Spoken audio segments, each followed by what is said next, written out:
Karen Birchall here with hashtag ThinkPinkArt, awareness for breast cancer, month of October.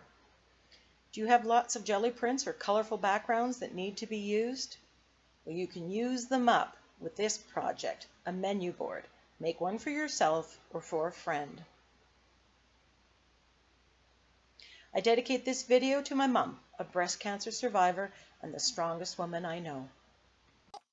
I have tons of jelly prints, and I decided that I am going to use some of those jelly prints for this hashtag love think pink art. So I'm sorting through my jelly prints. Some are on jelly paper, some are deli paper, some are on Reader's Digest paper, some are on music paper. And I'm just pulling out the pink ones that I think might work for the purposes of this menu board. This idea for the menu board came from Pinterest. I've seen this idea several years ago, and it's always been something that I've wanted to do. And now I can create my own backgrounds specific to this in the color or theme that I like. So this is a frame that I picked up at Walmart. There are 8 compartments on here. I've seen them at Walmart, I've seen them at Michael's. You can get them rather inexpensively. I think I paid $7 or $8 at Walmart. Michael's often goes on sale. Their pictures are 4 by 6. You can find other ones that are different configurations, but this works for my wall. So I'm going to select the jelly prints that I have. And you don't have to use jelly prints. You can use any backgrounds that you've created, either specifically for this project with the colors that match your decor, or to match a friend's kitchen. So I'm just selecting the jelly prints that I like and the ones that go together. And I'm going along with the pink theme for Breast Cancer Awareness Month. So I'm going to cut them down to the 4 by 6 size, and I will be back. So there I have the ones that I've selected, and I'm going to decide which placement I want the pictures to go. 4 of them are going to go vertically and 4 of them are going to go horizontally. So I'm just going to play with the arrangement and the colors to see which one I like. But before that, some of these are a little plain for me. So I'm digging out my stamps and my StazOn ink in black and in navy. This is one of my favorite script stamps, and I'm just adding some script stamps, adding a little more texture, a little more interest to the print that I have here. Just bump it up a little bit. You could also at this time splash other colors on, use any kind of stamp or stencil and add to what was a deli print or a background that you had now that you are going to put them together in an arrangement. I want to use the similar stamps and stencils in the 8 pieces that I'm going to be using for this menu board, just to put a little bit of cohesiveness in. The stamp I'm using right there, I bought at Walmart, but I did see it at Michael's. It comes apart into 3 parts. This is the first time I'm using it, but I am enjoying using it, so I can see that it's going to become one of my favorite for backgrounds.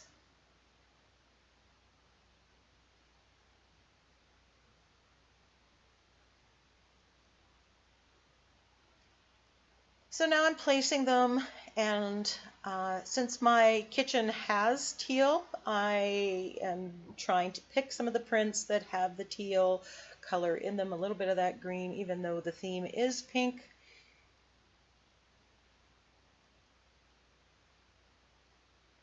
And just playing around with the arrangement till I like what I see. I've got some that are darker, some that are lighter.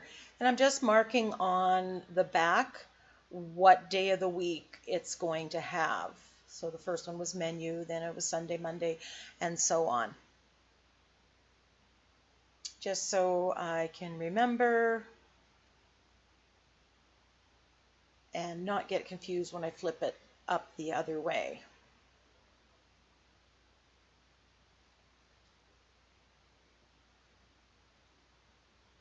So I'm going to stamp, get out my letter stamps, and I'm not yet because I'm deciding that this needs a little bit more.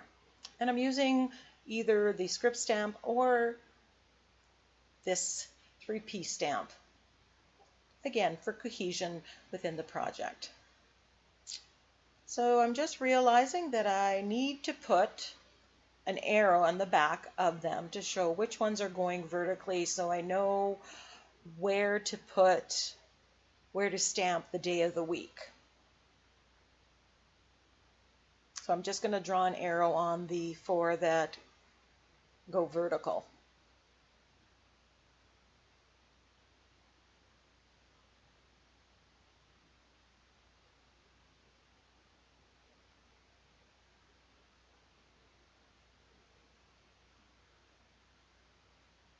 Outside of the frame and the cost of the little bit of ink that I use to stamp on and a little bit of acrylic paint, I'm basically recycling things that were just discarded. So I've got some stamps. I've got some mounted from the dollar store, that the plastic stamps that did not stick. These I also got from a dollar store as well. I have about 3 or 4 other alphabet stamps that I've gotten and collected over time, using 50% off coupons wherever possible.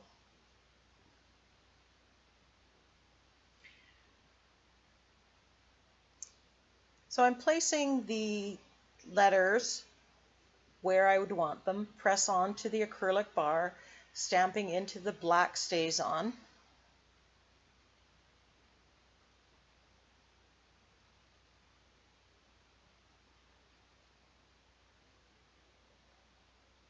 And I have the E backwards.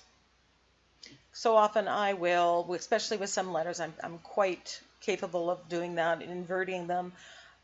So often I'll stamp onto a practice sheet beforehand. It's just easier to do than stamping off the ink and placing them back in their correct places.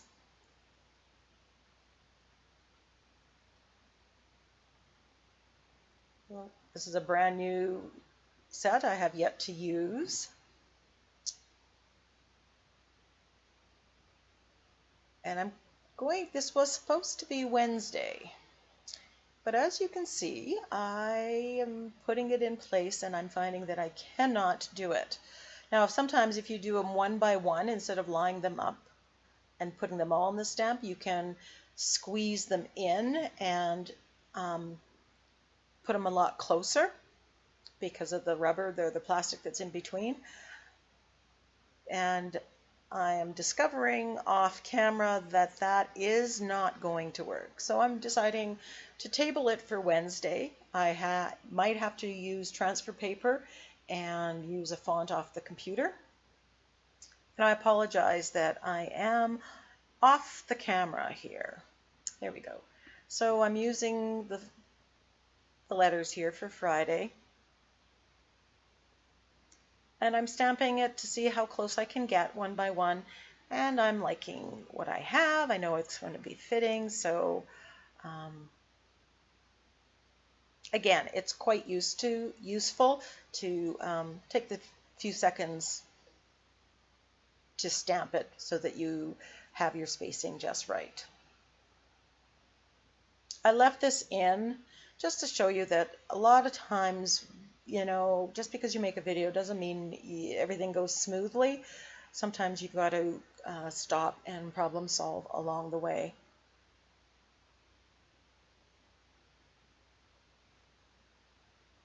This is from a Delusions set. I love this font.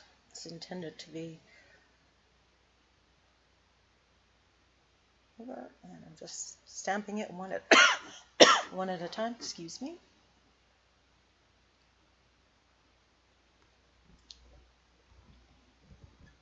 You will notice in the final project that some of these I've changed out, and you're going to see why.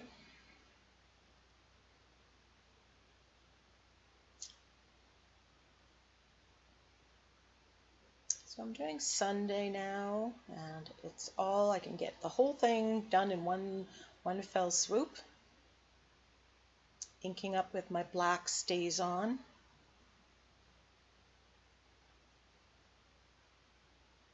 And there. Now a little bit of a mess, but I'll fill that in with my black gel pen later on. So back to Wednesday, and I've decided that, oh, it'll work if I go vertically. So I won't have to do it with transfer paper, but if I was to do it with transfer paper, I would find a font, print it out, make sure it fits, put the carbon paper or transfer paper between and outline it, and then fill in with black acrylic paint.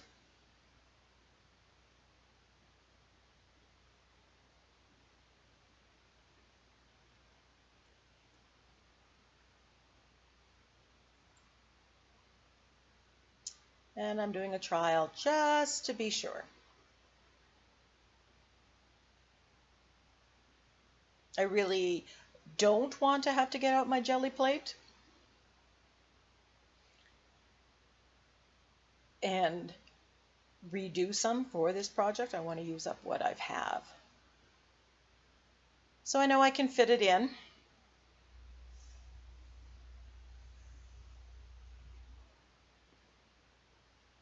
And here we go. Lots of times we don't see videos with how people put the letters on, and I find that I was really thankful to see that, so I've deliberately chosen to leave some of this in. Right now you don't see me taking them off and putting them right back onto the plastic sheet that they came from, and actually when I stop the video, I do that. I take the time to put everything back in the right place. That is one way to keep your materials safe and sound.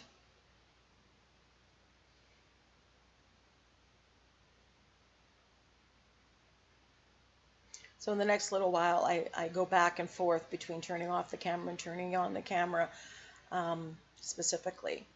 Here I'm using isopropyl alcohol, rubbing alcohol. This is 99% proof to clean the Stays On ink off of the acrylic blocks and off of my mat. I find they work really well. I also note I have a video that shows how you can use the same isopropyl alcohol, rubbing alcohol, to remove the acrylic paint from your stencils.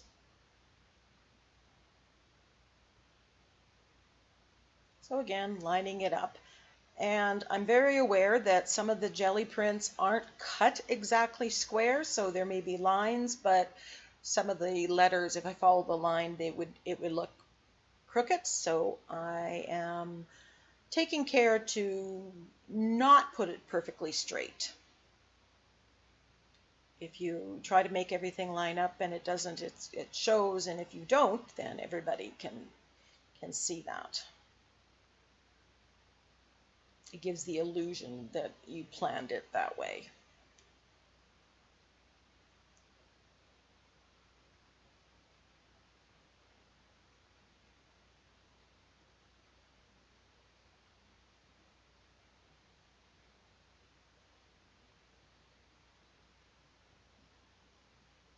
This jelly print, you can see the text from the Reader's Digest coming through, and I love the texture that gives.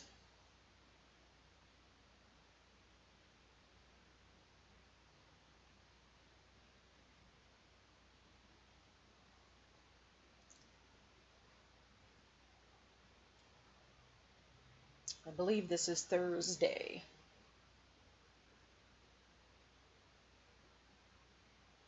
And I substituted out. I've got the two sets. These letters actually came together in a reflection set from Michaels. and they're very similar. So you can sub out the capitals and the small letters from both sets and use them together. So you kind of quadruple the fun that you can have with them and the combinations that you can create.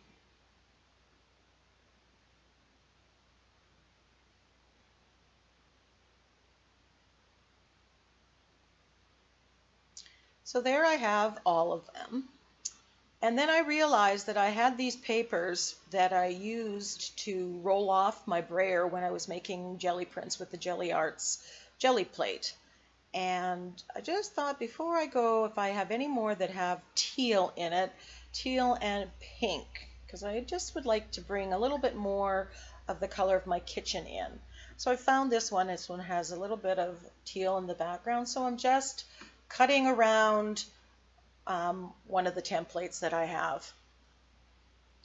So there I have 3 different ones. So now I'm going back to the drawing board and trying to figure out which ones I want to change, and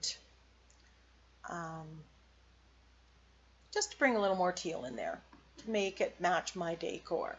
That's the great thing. You can make it very specific to your kitchen or your office. A thing like this, you can use a white erase or whiteboard marker and then just erase off the glass. This could be in your office. It could be a to-do list. It could be a list of things your family has going on each day of the week so everybody can kind of know. And they make really lovely gifts. So off camera, I got my letters out again and some of my stamps, and I put some peacock feathers there on that one print, just to, again, to add some more texture. So I'm getting out all my pens. I've got silver and gold and black gel pens from the dollar store that work exceptionally well, and my Uniball Signo pen and my Pitt pen. I'm not sure what I'm going to use. Just filling in a bit where it didn't stamp on here.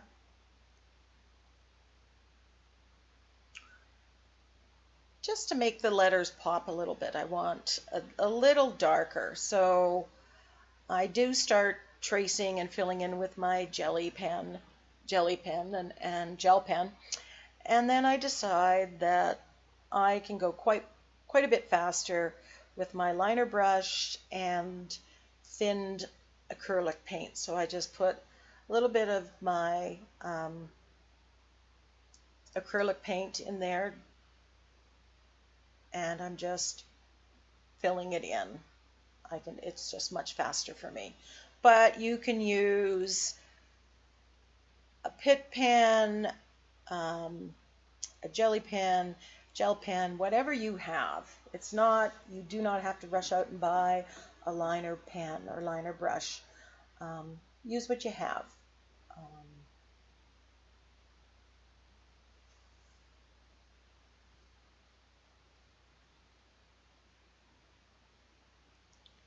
So I'm not going to have you watch me do all of the days of the week. Basically, I'm filling in every single one of them to make it just stand out, and then we'll be drawing them.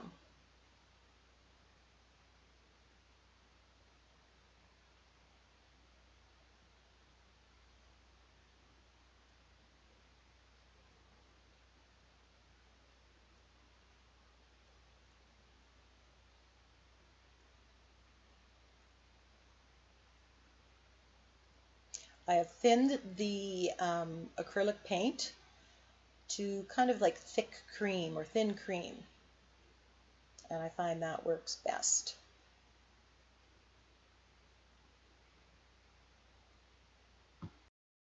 So while everything was drying, I decided that I want to do some shading around the edge, and I'm using the Ranger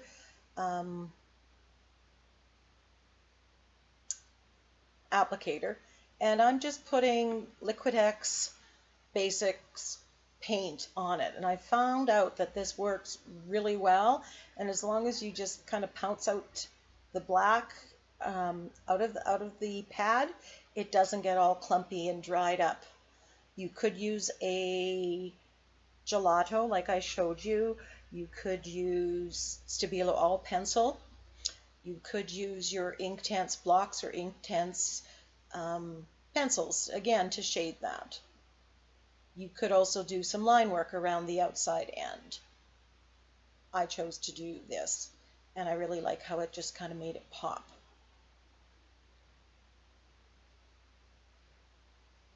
So there I am, just kind of getting out the excess.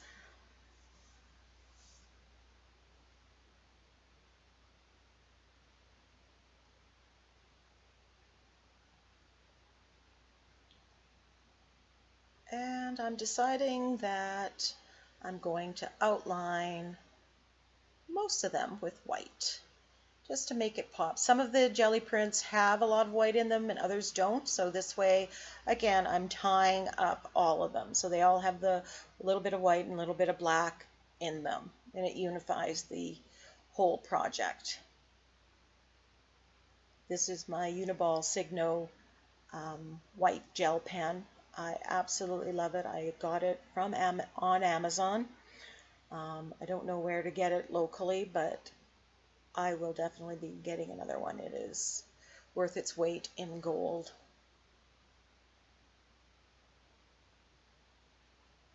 With the exception of gelatos, it pretty much writes on any product that I have, as long as it's completely dry and cool. I've discovered that it doesn't work as well when it's still heated up after if you've used a heat gun. This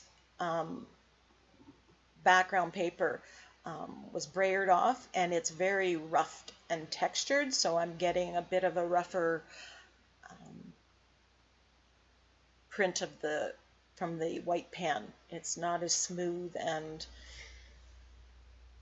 clean as what I'm experiencing with the other ones. And instead of just the table behind, I did put some scrap papers underneath just to make it softer. I find that the liner pens and the gel pens work much better.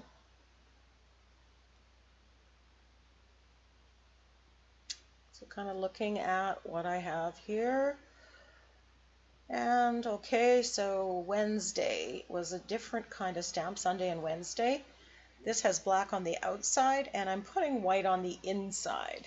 So again, and I've used the same kind of stamps at least on a couple of them, so there you can see how I'm filling in the white in between, and it just makes it pop. Same thing here for Sunday.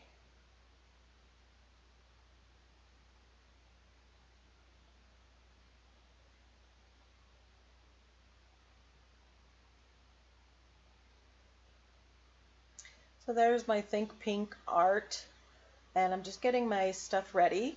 And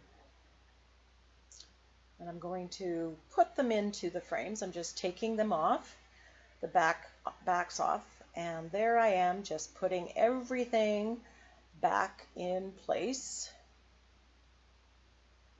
The background papers, just taking a peek to make sure I didn't inadvertently reverse. And putting all the background pieces back on and bending the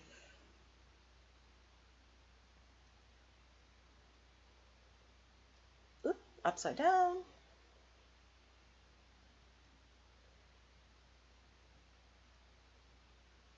And so there we have it, the finished product.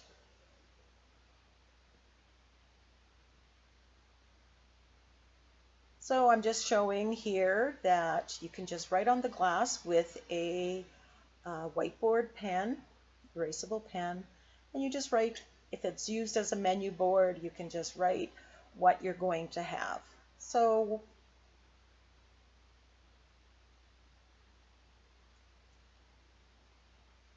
this is an example. Just write it in, and then we know what we're going to have and what we need to buy. So this would be something I would do before I did groceries.